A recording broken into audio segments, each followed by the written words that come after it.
Let's start our weekend vlog at 3 a.m. in the morning. Y'all, I'm headed to take Grandpa to the airport.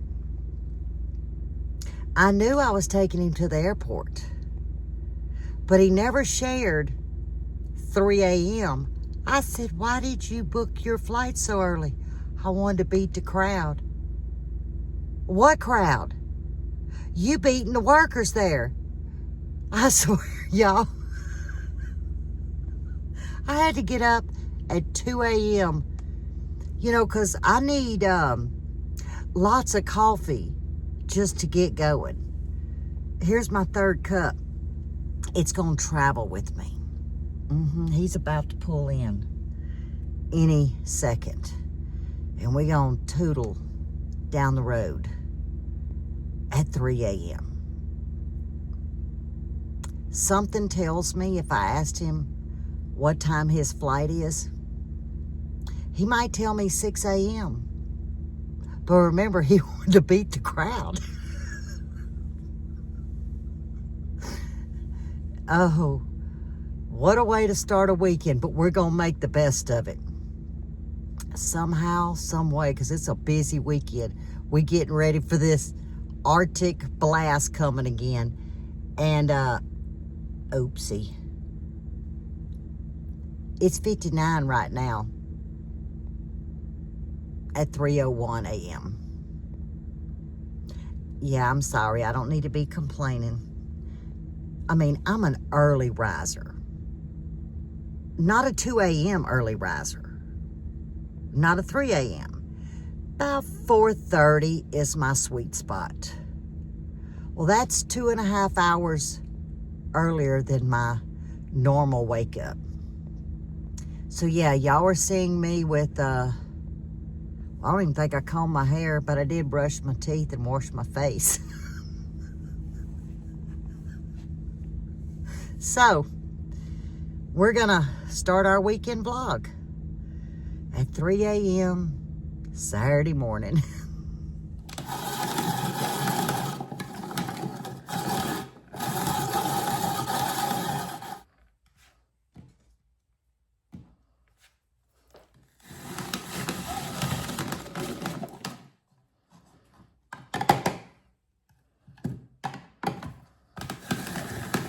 Happy real Saturday morning, y'all.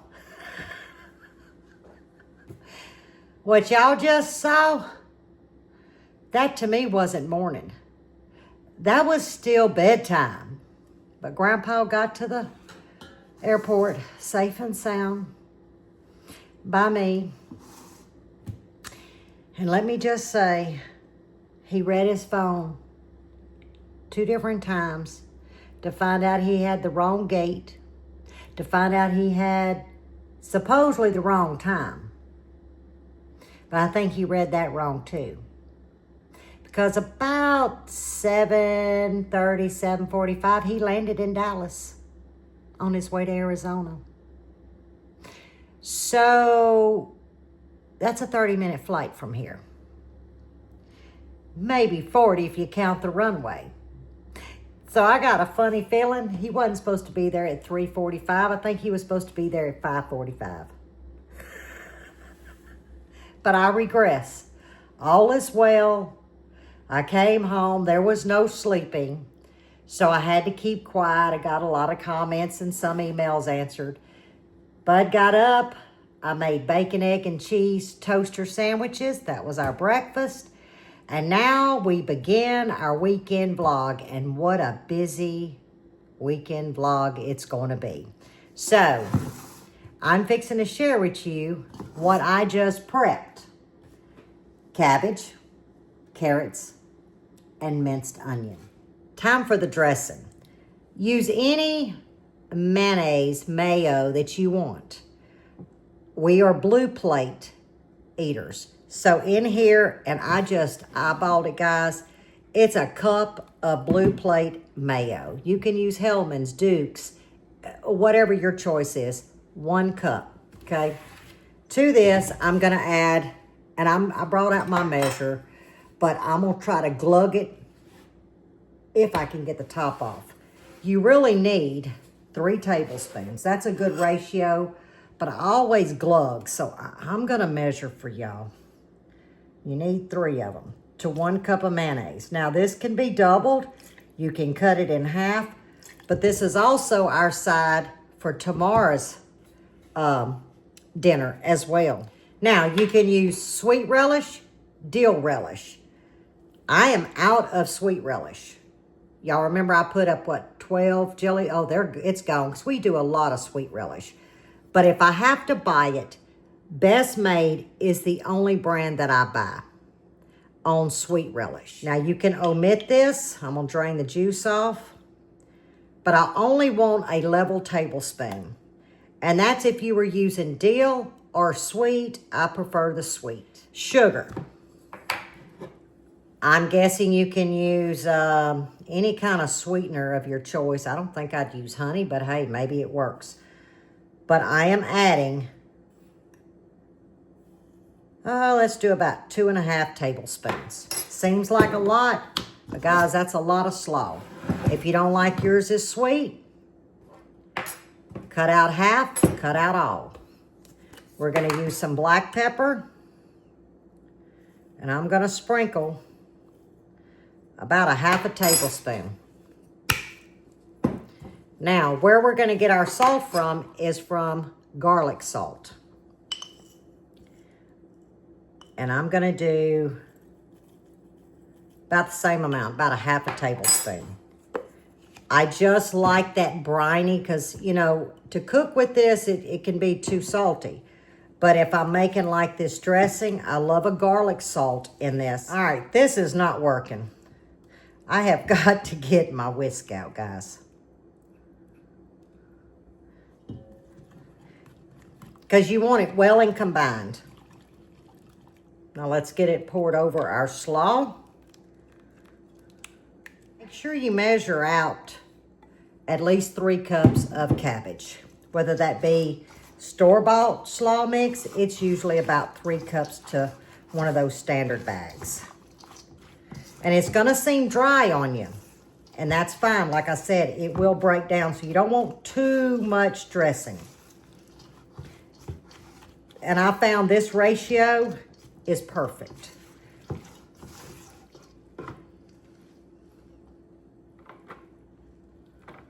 It's like that. Perfect. Okay, into the ice box. A minimum of 6 hours for us.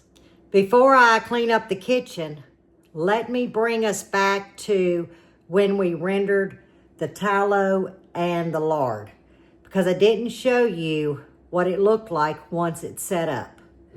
Here is B, which would indicate beef tallow. And there's the color. And I put peas on top if I'm doing, you know, both. Now, if I just have lard, I don't. I just put lard on there on a couple of jars to send to my daughter, but I normally don't label. But since we did tallow and lard, I did label them. But remember, the lard, I brought it up to 1/4 of an inch. This is where I normally like to have it, but I didn't have a small enough jar. I could have put it in a container and put it in the ice box, but I didn't. But here you go. Now, can you see? I mean, you really got to look. But can you see the difference? I don't know that you can. I can. This has got, I'm talking faint. It's got a halo of like a off-white, but it's still white. Then you have, I'm sure you can see, I don't know, where the lard is just clear white. No sediment at the bottom because I use the coffee filter. You'll get the same result if you use like a cheesecloth. Just kind of layer it, 2 or 3 layers. And you know, cheesecloth has the little holes. I always put one this away, you know, crossways, and it closes the mesh in. That's just what I like.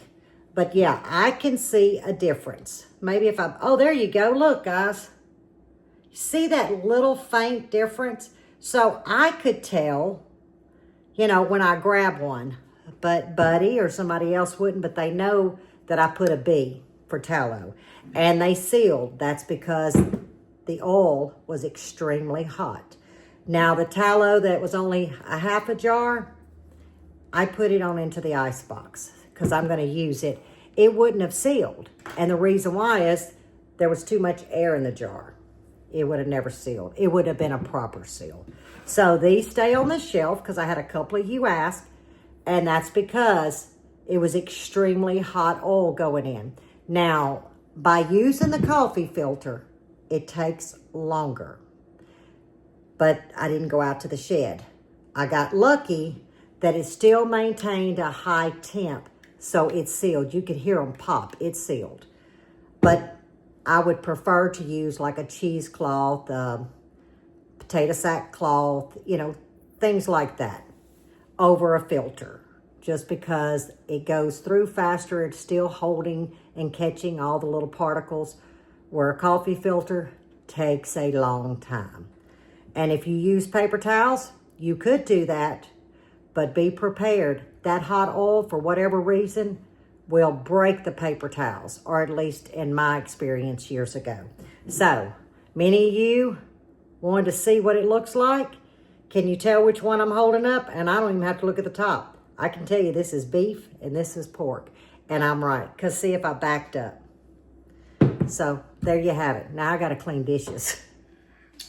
Spice lady had to go to the spice shack to get some spices.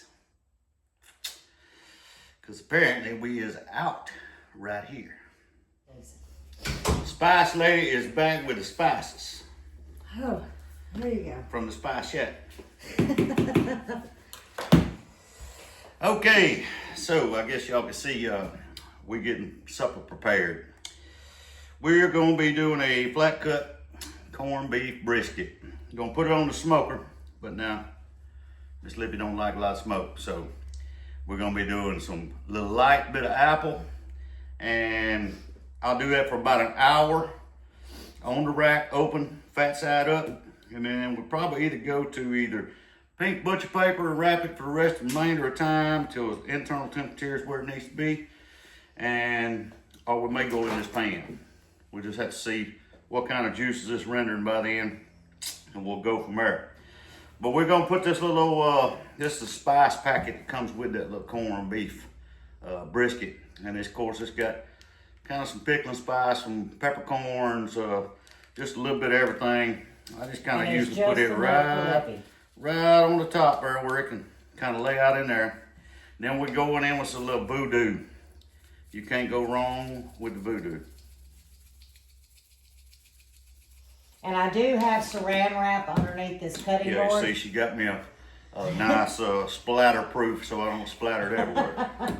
So that is pretty much it, because it is a pickled corned beef brisket. So that's about it for right now.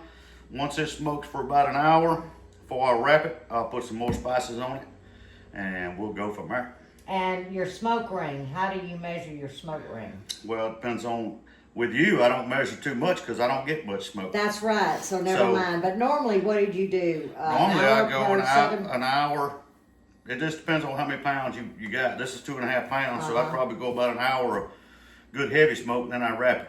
Right. Because if not, you get it way overpowering. And I can't, I don't Just do the no least smoke. little bit's overpowering for her, now I'm going to tell you. She likes charcoal and grill it. That's it. That's it. Or gas grill. But she likes charcoal grill. I like the old-timey barbecue. Yeah. With no smoke. So we're going to go get the smoker ready, and we'll get this on there and let her go for about an hour, and then I'll probably going to wrap it so it'll hold that moisture in, and at that time I'll put a thermometer probe in there, and we can keep an eye on it without unwrapping it again. And tomorrow we're doing grilled chicken quarters. Chicken quarters on the grill. He's the chef. They're going to be fine. They're going to be fine. All right, we're sitting on 200. We're going to come in here and we're going to put it on the top rack. You'll see, all I do is knock a little bit of crumbs off because you don't want to take the flavor off nothing. You want to leave that season on that rack. Now, didn't we figure up this grill's 10, 11 years old? Yeah, and it's starting to get a little rust on it. The heat in that box and condensation. But it's done us But I well. tell you what, it's done good. I've kind of enjoyed this propane one because you don't have to tend it as much. Right. You know, let me grab this meat and stick it on there. And back in she goes, and you can see we're setting. Now I've got the door open. It's come down a little bit, but we're right at 200 degrees. And that's where you want to be. That's where I want to start it at, and low and slow as you can. Render it out, render all that fat out, and get it tender, tender, tender. And that's what we want. And we'll give you all the times, and when he gets ready to wrap it, I'll bring the camera back. Now we're out in the sugar shack. I started on these tomatoes Wednesday, and I'll insert a picture.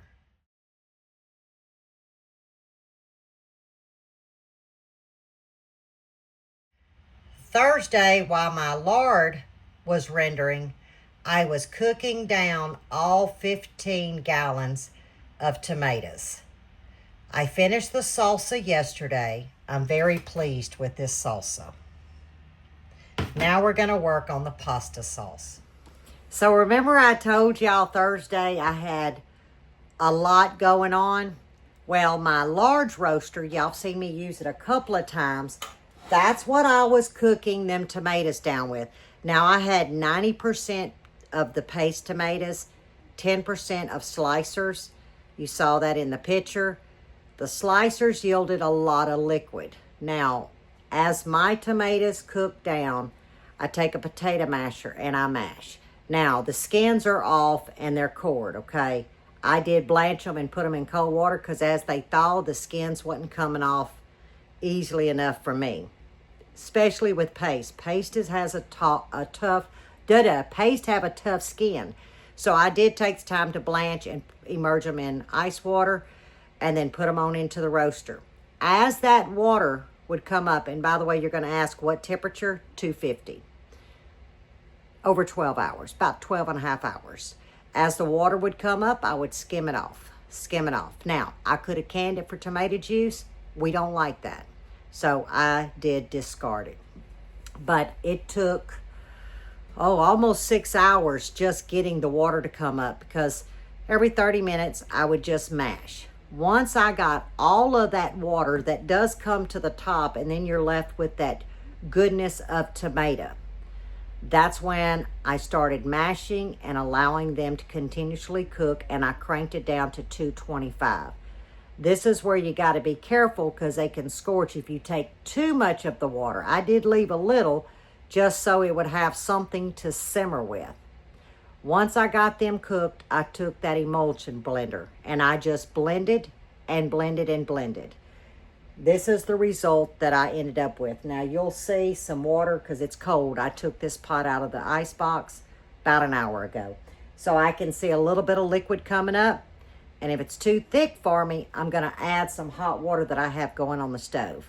But I ended up with 20 cups of tomatoes.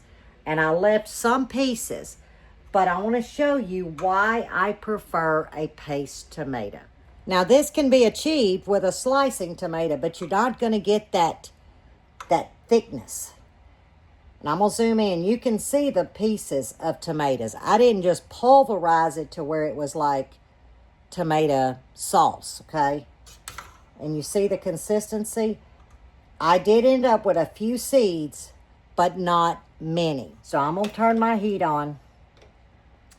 More on the high side of medium. And you're going to want to stir this. Now, you guys know that's been around. This is my favorite choice of pasta sauce as well as the salsa, and I use the medium. This is what I've used for years. I've tried homemade recipes and we just don't like them. So this here on the back would probably tell you, okay, so it's saying that I need 18, make sure that's right. 18 cups is what I would need for these two packages. I have right at 20. So I'm not worried about it because it's not mandatory. But I do add a little citric acid. I don't care for the lemon juice or the vinegar, but I do like the citric acid. It doesn't leave that back flavor. So there's 20 cups of my cooked down tomatoes to 2 packages of Miss Wage's pasta sauce. There again, this is optional.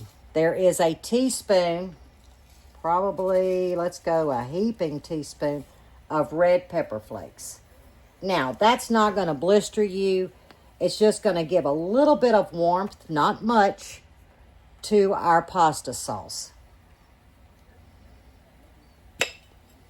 Now we're going to add some basil. And this is dried basil from the garden. Now when you dry it, it is very pungent, but I like that basil flavor. So I would say 1 teaspoon of basil. Now for the sugar. The package says 1/4 cup per package or per recipe, which if I'm doubling it, that means I need a 1/2 cup. I like 3/4 cup. I do an extra 1/4 cup. It's not going to make it overly sweet, but I tend to lean towards a marinara than just a pasta sauce. And that's going to give me my flavor that we like. You'll notice in my recipes, I don't do a lot of pasta sauce. It's mainly in lasagna. We'll do sometimes spaghetti, but really not often, guys. So between Buddy and I and Felicia and the grandkids, this is a year's worth because we're more of white sauce eaters. But if the kids come over and they want a little homemade pizza, or if they want cheese sticks, then they've got the marinara sauce, if you will. So that's basically what we're doing, is just tweaking Miss Wage's pasta sauce. I'm going to turn the eye of the stove down to a low, and I want it to simmer for 10 minutes. That gives me time to get my jars heated and ready. Now, I will be water bath canning these for 40 minutes. My jars are heated up. I'm using my electric Presto canner, and it's prompted me to fill my jars. And I'm adding 1/8 teaspoon of citric acid. Now I'll be filling my pints up, and I like to leave 1 inch headspace. That's so I don't have tomato splashback at the neck of the jar. It doesn't hurt anything, but I don't like that. I want everything to be submerged in the liquid. So I always go 1 inch, which is where the round of the jar starts, where it comes up and it reaches the neck, because this is 1 inch. Your next line will be 1/2 inch. Your third line to the top is always going to be about 1/4 of an inch.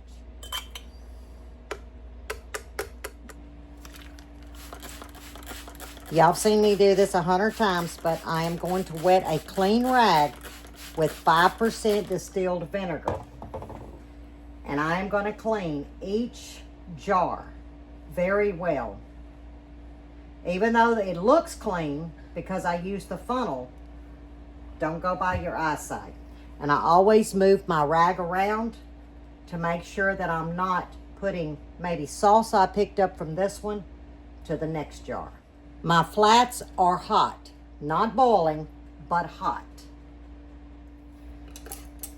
Rings on, just finger tight, don't crank down. All 8 pints are in the canner.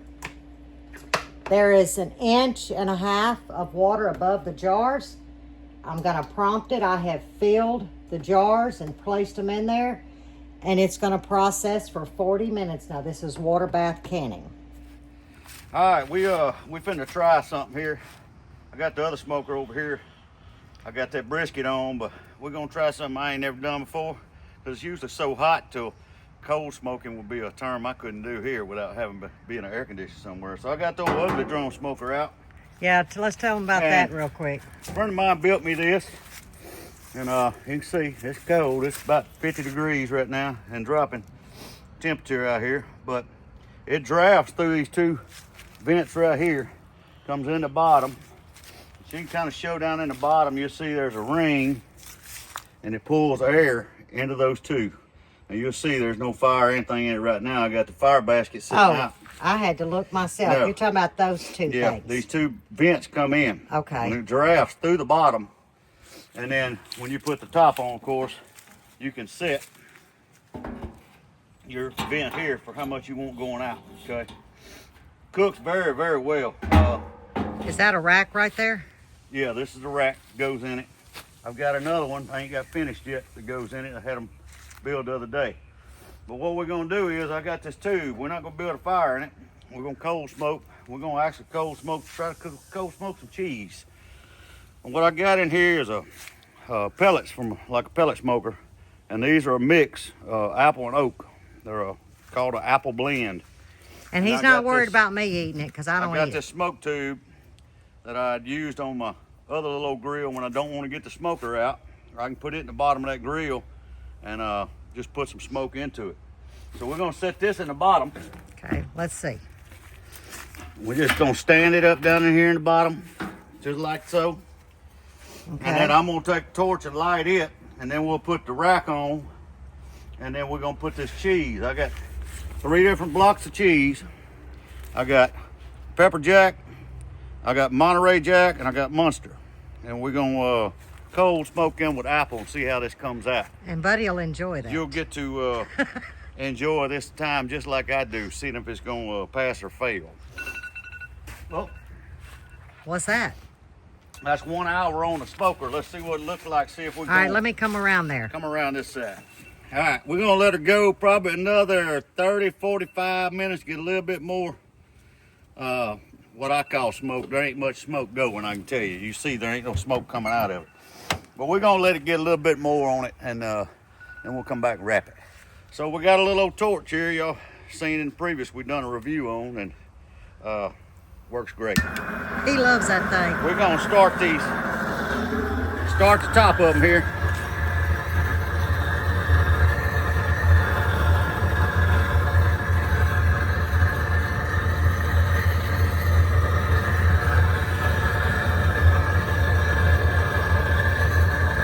Boy, if I could get my hands on that torch.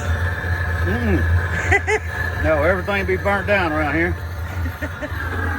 So you can see it's got just a little fire in it, and it'll just start slowly smoking. There won't be no heat come off of it, just smoke. And that's what we want. The rack, I've done a little light brushing on it. No washing. A little light brushing. You don't want to take your flavor off. Y'all, about, I don't know, 24 years ago, I wanted to surprise him and clean his smoker. Oh, it was a bad move. I That's a bad move. You know how long it takes to get a smoker just seasoned right? A while. So I'm gonna open these vents down here because it's gonna need all the draft it can get to keep going. And we're gonna put the top on it. And we're gonna see how she does. She's starting to smoke out of it right now. So Oh, okay. That was fast. it'll get a good smoke built up in it. Now, how long do you think that takes to do the cheese? I don't know. I'm gonna go about an hour and see what it looks like. Oh, okay. See how much smoke's on it. And we're just gonna have to kind of play with it, see what it does.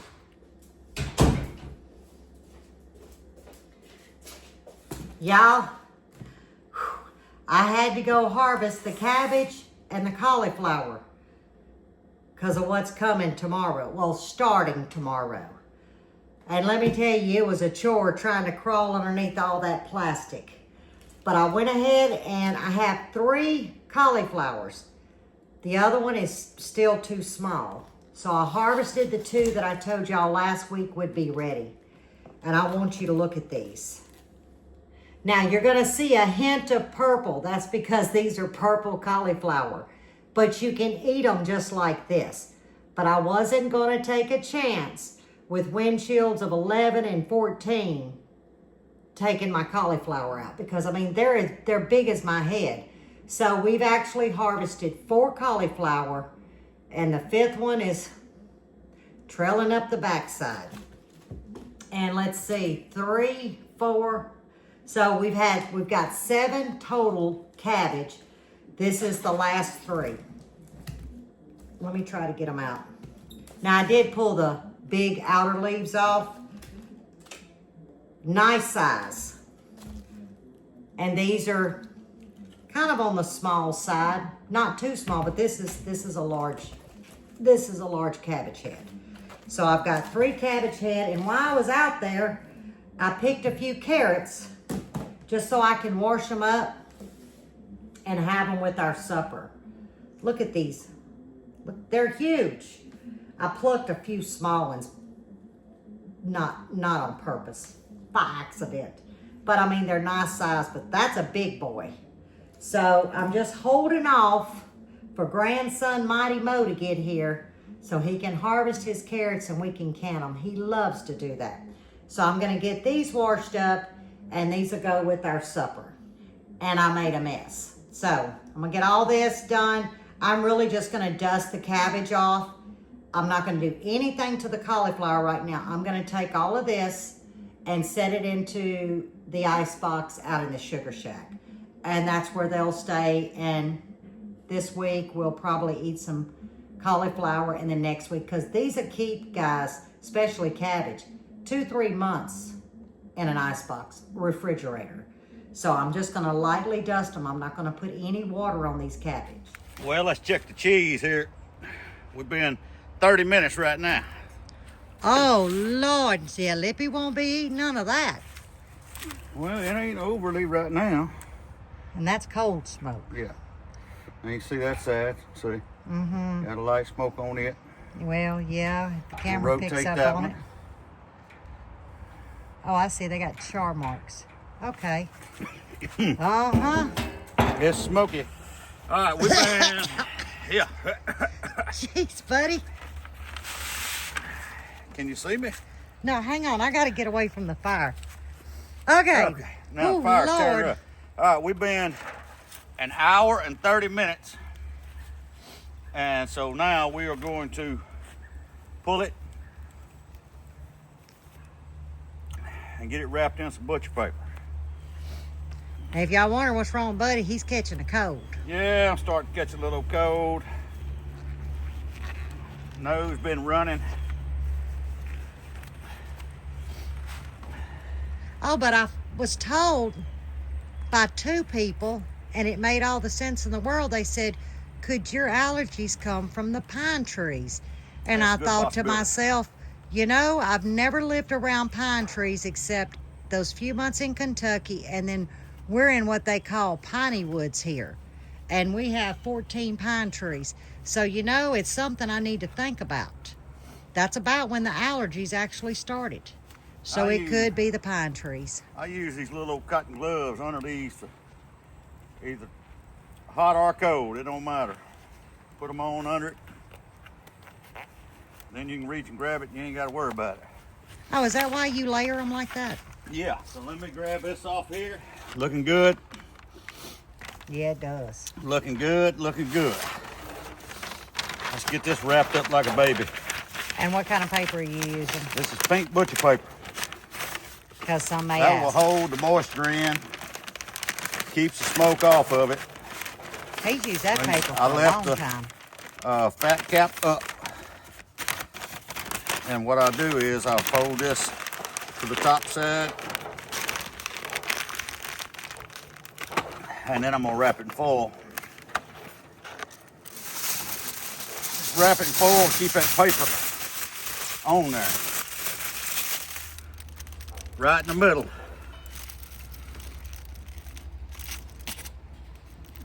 I'm gonna find the middle.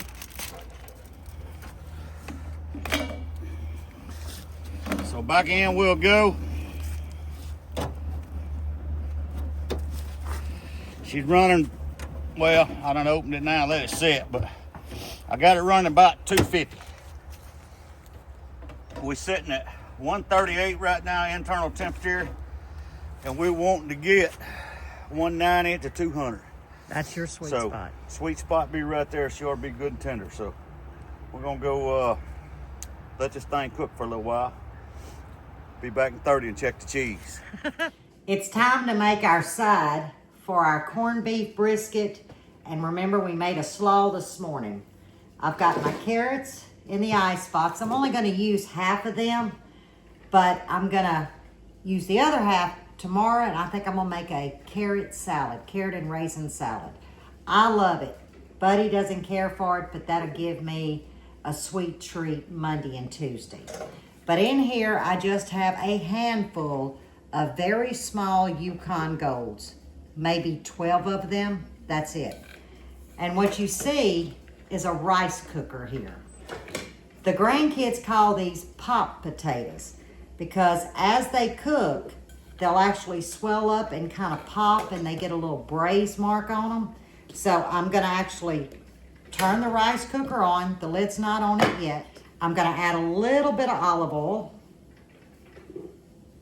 maybe a heaping tablespoon. And this is where the flavor comes in. I'm gonna add 3 tablespoons of butter. Just gonna throw it in there. You're thinking for that few potatoes, but remember we're adding carrots to this. And this is gonna cook a while. We're gonna use the voodoo dust, a little bit of garlic, and that's it. And with the button pushed down, that's what really gets it boiling if you were cooking rice. But as this butter melts and it starts really heating up, I'm gonna start tossing and folding. The button's gonna come up. I'm gonna reset that button, and I'm gonna do that about 4 times because I'm getting a braise on these potatoes. When I see them starting to get a little brown, a golden brown on the bottoms, I'm gonna add the carrots because it takes about 15 minutes longer for potatoes than it does carrots. And we love our potatoes and our carrots cooked in this rice pot. I want y'all to listen to something.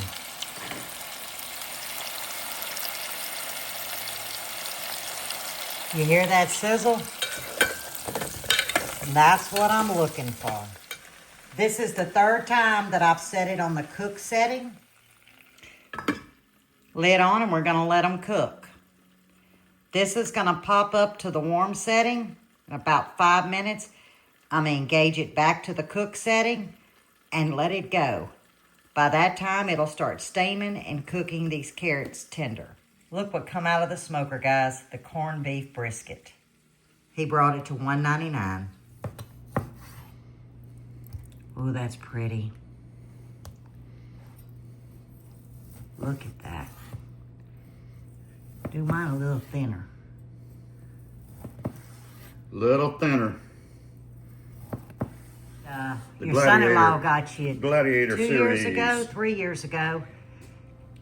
I think he had like 4 of them to the set. Mm-hmm. He loves our son-in-law likes the Gladiator ones. They cut very well.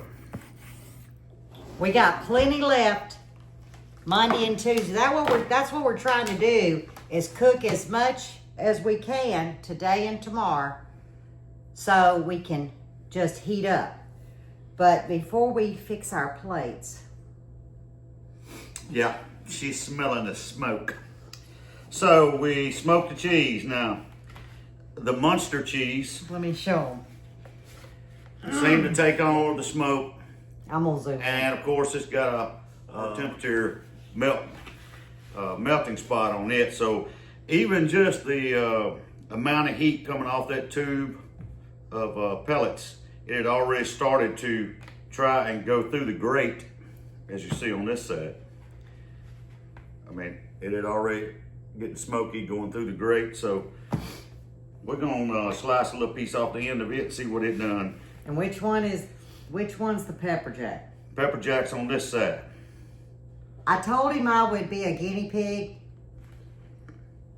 I'm thinking about reneging, but I've never reneged.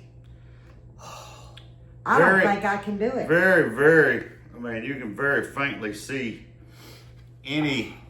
just a very little edge of smoke ring. So I don't do smoke, guys. Really get deep into All right, it. well, cut you a piece and try it. But we fixing to. It's gonna be good. You think? I don't know.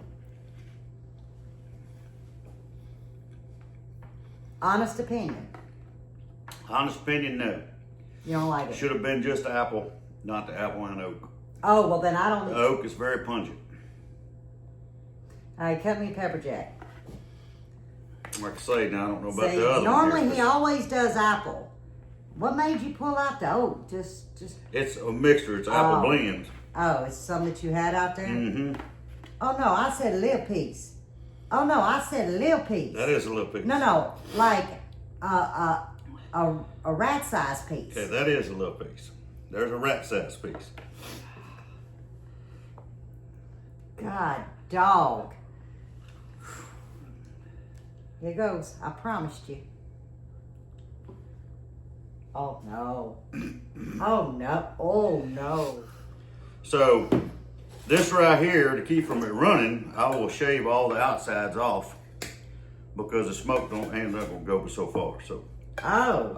I'll shave all the outside and get all the smoke off of it. Then we can still use the cheese. Because that was my cheese stash, so We can still grind the cheese, whatever we want to, because I can get all the smoke off of it. So there's no waste. Just how the about if outsides. you do all that and I'll mark Buddy on the bag? That's fine. And I'll make you grilled cheeses out of it. Not a problem. I'm good. You good? Yeah, I'm gonna show them my plate. Oh, that coleslaw. Okay, Coleslaw. here is Lippy's plate. And I'm gonna zoom in so y'all can really see it. But the star of the show is this corned beef. Oh, it takes a fork, doesn't it? Yeah, take some fork. Yeah, let me get us a fork. get you a fork. Here's you one. Okay. Now, I'm not gonna cut it with a knife, okay?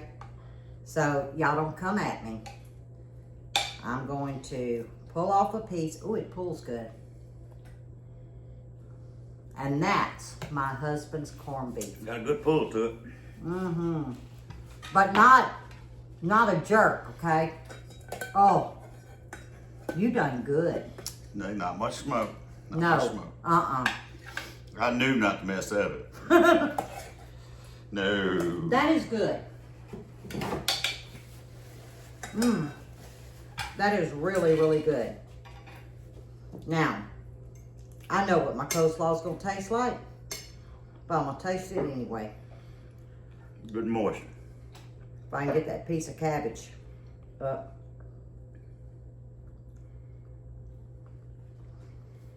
All good. Coleslaw, corned beef, come on. Can't go wrong. It's a match made in heaven, guys. Mm-hmm. Oh, yeah. It's not too sweet.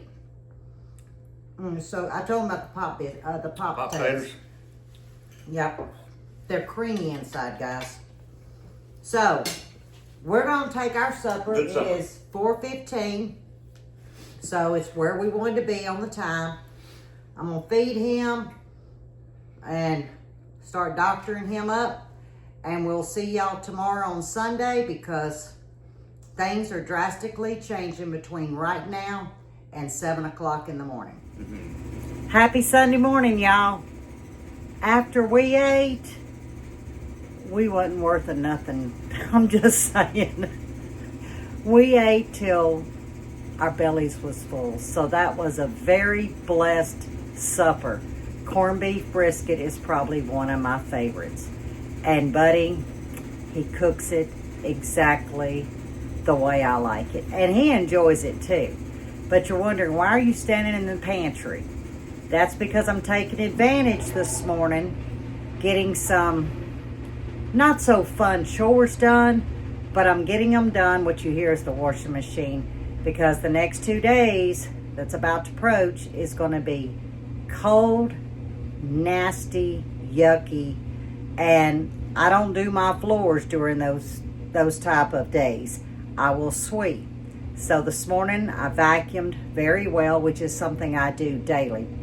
Yes, I'm obsessed with vacuuming. But I vacuumed heavy, and then it was time to maintenance my vacuum cleaner. And what I mean by that is I take the canister out, I wash it and the 2 filters. But that's not only what I have washed. Well, besides the washing machine saying, I'm done. And here is the disassembled canister to the vacuum cleaner. The filter came out beautiful, and here's the other filter. Now, it always has this like gray color, but I'm gonna let this sit here and it's gonna dry 2 to 3 days before I put it back to the vacuum cleaner. Okay, now I'm in the kitchen folding all of my shop towels. I had a ton of them things. So I'm getting them all folded so we can take them out to the sugar shack, clean our pasta jars, label them, and we'll be done. So they're all clean and ready. I like to bleach them. And you'll probably hear some water running in the sink. I've already washed the eggs, and let me show you. Some of you may want to know, how do I or what do I use to wash my eggs? I turn the water off, that way it's not rattling in the speaker. Okay, here is my beautiful eggs. I have 35 of them. Aren't they gorgeous? And what I use to wash my eggs is the Scotch-Brite stainless steel scrubber. Now in here is the one I just removed from my dish scrubber, and I've put a new one in, okay? Now after you use them a while, they look like this. But if you can see, mine is cupped, just like an egg. So my water is in my sink, and I take my egg and I cup it. This cleans eggs so well, which mine are never dirty, but still they have that bloom on them. And I just keep them in this cup with a paper towel. And I clean this with boiling water. I will literally take boiling water and plug the sink and put boiling water and that Dawn Power Wash. And that's how I scrub this. Then after I rinse it, I just set it down in the cup, put it underneath the sink, and it's ready for my next egg washing. But don't throw your old ones away. I put it back in the bag, and then I can take it outside, and we can use this to clean outside things. And I'm not running a new one. So basically, it's repurposing. Friends of ours, they save us cartons, empty cartons, and I prefer the styrofoam, but my favorite is the hard plastic. But I have 2 styrofoams here. We're going to use them, and I always set mine point side down.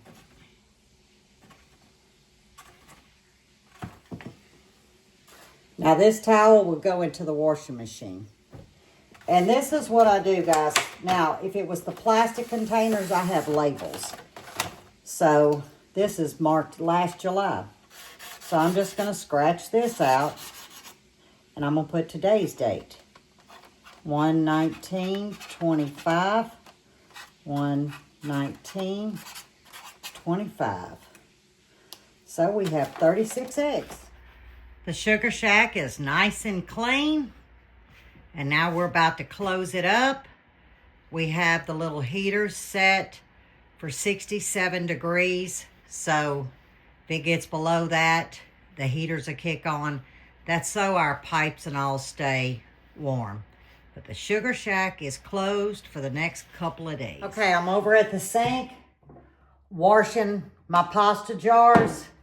And I've just got a sink full of hot soapy water. We've got a rag, and I'm just washing them and running them under clean water.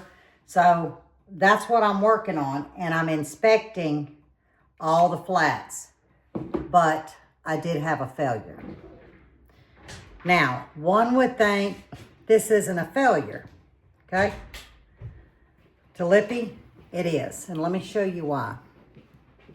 Remember I told y'all, was it the salsa or the pasta, that I don't let my sauce go above 1 inch, okay? But this to me is a false seal. It's right here on the outside. I don't know if you can see it. It literally siphoned. If you look right here, you can see all the pasta sauce that's siphoned up. If I go back when I edit, I bet I'm going to see where I was filming, but I didn't show you guys. I think I did 1 or 2 jars, but I normally just leave the camera running because I don't want to touch the camera and have pasta sauce on me. I'm going to see where I went above this 1 inch. So this was the perfect example, and this is what they're supposed to look like. I bring them right up to that inch mark. So when they do bubble, because of the heat, I'm not going to take a chance and have it siphon. This has pieces of tomato. Some would say, oh, that's sealed. Not in Lippy's book, because it's obvious this is all on the outside. So I will discard this sauce. But I wanted to show y'all that, especially you new canners. Some may disagree with Lippy, and that's okay. But if you see any of your product that has siphoned, meaning boiled out and siphoned and got to the outside of your jar, and you have it stuck between your flat and the top of your jar, that is not a complete safety seal. Even though it's sealed, that's what I call a false seal. So be mindful and inspect your jars. Don't just do this test that you see everybody else do, because it's sealed. It's not safety sealed. Okay, y'all, I'm gonna walk and show you. We got the strawberries covered. Even though they have straw, you can see they're wanting to peek their heads up. And with what they say's coming, we just couldn't take a chance. Because remember, we had something in there that ate 60% of our strawberries. So the strawberries and then the carrots, we've done the best that we can. Ooh, it's nice and toasty in here. Smells like celery. Yes, I wonder why. And here is why. Buddy's going to explain it to us. Okay, let me get this back around, get it back on the previous deal. Now we go to, okay, here's today's 43 low, 88 high. That's all 48 hours, 43 low, 88 high. It's 84 currently in here. It got to 105 at one time or another and 33. Now, I didn't turn it on the other night when it got to 30. It was supposed to get down to 33, and it did, but nothing hurt. But you can see 84 degrees is what the current temperature is right now. In here. In here. So I don't need this heated jacket. I've got this one Vevor heater going, and I've got it turned way down on low. And actually right now, with those temperatures you see, I only run it if it's going to be below freezing. And like I said, when it was 33, I didn't even run it. But when it's below freezing, I'll turn it on and run it. And from 5 or 5:30 in the evening until 7:30 before I go to work, it'll use just a little over a quart of diesel. Okay, that is not you ain't bad. Gonna beat that, I promise you. No. And it's warm enough in here right now. You can lay down on one of these tables and take you a nap. Oh yeah, it's I'm actually hot, but I got a heated jacket. It was 24 last night. Is what with it got a wind down chill to 12. Wind chill 12. All right, and it stayed at 43 in here. Now I had it on low. Yeah. I could have turned it up. May have used a gallon of diesel. Well, for everything you got going, the fruit trees and all that. What is a gallon? I can't afford to lose them and bring it, try to start over again. So we're going to continue to run it. Matter of fact, next year there'll be one in the other one when it's finished. And the chicken coop, it got down to 12 wind chilled. Yeah. 25 was the current temp. 24, 25. And the chicken coop got down to 38, you said? 38. 38. Was the low it got. So, but I mean, we got two little lights in there's all. Yeah. And it's open, airy gaps because they need, fresh air. But that's right. Ain't trying to really. And they'll do fine at 38 just keep 'em from degrees. freezing. Deal is I'm not trying to warm the chicken house. I got the light shining one on one side of the roost where they can either go to it or they can move down here 8 foot. And the other end, if they get too hot, don't want it on them. And I got one down at the bottom. Now, these are not lights, guys. We're talking about heat lamps. Heat lamps. Totally different from lights. We do not light our chickens in the red winter. Heat lamps, 250 watt. Right. And then I got a heated water bowl inside and a heated water bowl in the room. And y'all have seen all that. But I need to stress, we're not talking about light. I'm going to tell you what, that heated water bowl is the way to go. Ain't no more going out there and beating and banging and trying to slop water. No.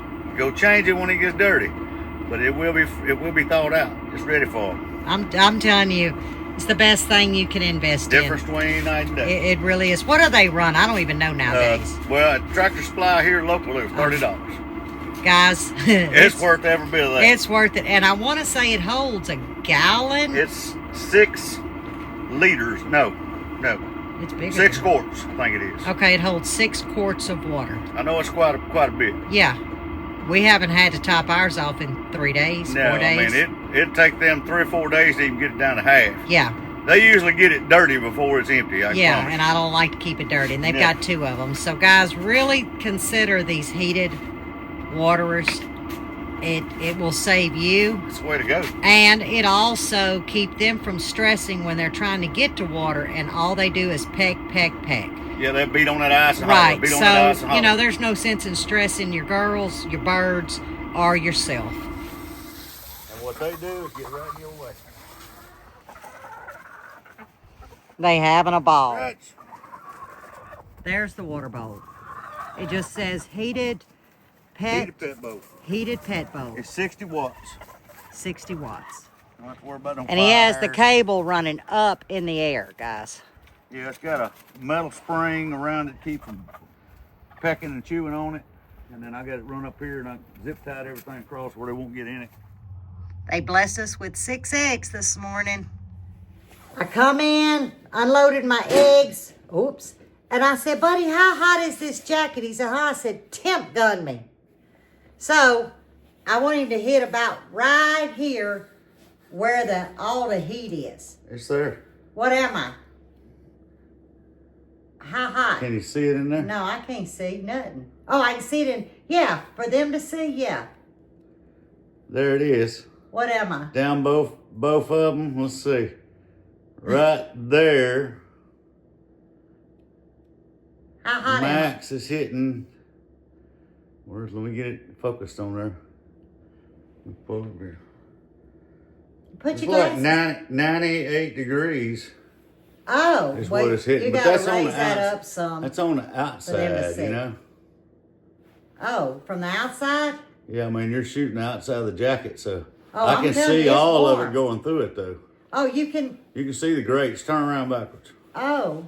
You see the sleeve, Oh, I forgot we had that thing. and then the back, the lower back. See? So that's where this thing is heating me at, y'all. I don't know if it's in there or not, but It is. They Okay. can see it. They can see it. That is so cool. so there's your temp. There is my temp. Make sure I'm turning myself off. Can y'all believe that? I forgot he had that gun thing. I wasn't supposed to say that. That temp check. Yeah, everybody can go back and look. Remember the The TOPDON infrared camera? Oh, I'll put a video. Put a link to I'll the put it down video. in the description, guys, because Very awesome. we've used it at nighttime Oh, yes. for stuff. Y'all can go back and look at the video. But I wasn't even thinking he would pick up, so now I know exactly why I'm staying warm in all of those pinpoints, because it showed up. I didn't know. I learned something. My battery kept dying. So I asked my daughter, and she says, if you're not in use, unplug it. And then you just put it back in the pocket and plug it in when you're ready to use it again. I've not charged it in 4 days, 5 days, and it still had full charge. So, You better charge it. he says I better charge it. 21 in the morning. Yeah. So, but it still shows 4 bars out of 5. So, I think I'll be okay. But I thought maybe it was something wrong with it. I was like, I don't think it's supposed to do that. She says, are you unplugging it? I said, huh? The plug inside? I said, no. Well, yeah, because that's going to drain your battery. I thought, oh, okay. Sure enough, I did that, and I haven't had to charge it. It's been 4 or 5 days. And guys, like I said, it doesn't weigh anything. It's thin. But that thing is warm. I recommend this for everyone. And now we know why it's so warm, don't we? But I'm going to get to editing. I have one more load of clothes. I got to label my pasta sauce. And we're about to put some chicken quarters on the grill. I hope you enjoyed this weekend's vlog. We tried to include you guys in everything that we were doing, because this is exactly what we do off camera. So I hope you enjoyed spending, an hour with us. Don't know what the next 2 days are going to bring, just like many of you with the weather. So we're just going to play it by ear. But everyone in the path of this historic winter storm, Buddy and I pray for each and every one of you. So as always, stay safe, stay well, and God bless. And we will see you on the next one.